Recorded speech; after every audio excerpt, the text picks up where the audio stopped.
ঠাকুরের গলরোগের সূত্রপাত হয় 1291 সালের 25শে চৈত্র।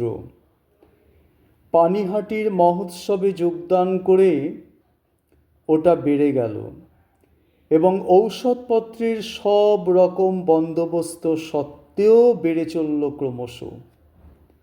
ভাদ্র মাসে একদিন তার কণ্ঠ তালুদেশ থেকে রুধির নির্গত হলে চিন্তান্বিত হয়ে পড়লেন ভক্তরা।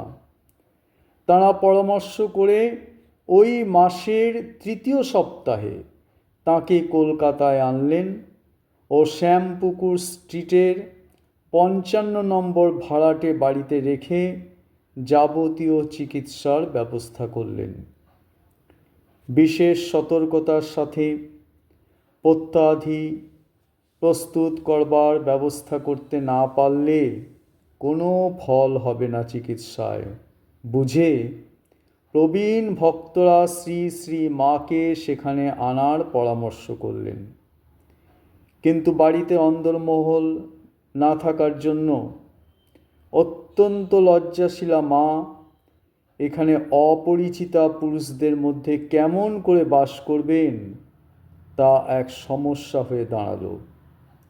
লজ্জারূপ পটে চিরকাল আবৃত থাকলে দেশ কাল পাত্র ভেদে মা জানতেন নিয়ন্ত্রণ করে চলতে।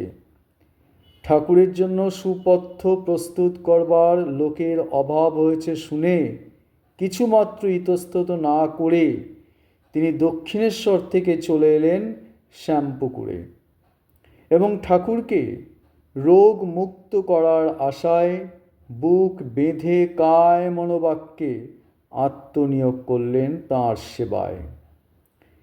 এখানে এক মহলা বাড়িতে সকলের স্নানের জন্য একটি মাত্র জায়গা নির্দিষ্ট থাকার ফলে শ্রী শ্রী মা রাত 3টার আগে শয্যা ত্যাগ করতেন এবং কখন যে এই সকল কাজ শেষ করে 3 তলায় ছাদের সিঁড়ির পাশে চাতালে উঠে যেতেন সেটা কেউ জানতে পারতেন না। সমস্ত দিন সেই সংকীর্ণ চাতালে থেকে তিনি নিয়মিত প্রস্তুত করতেন ঠাকুরের পথ্যাদি।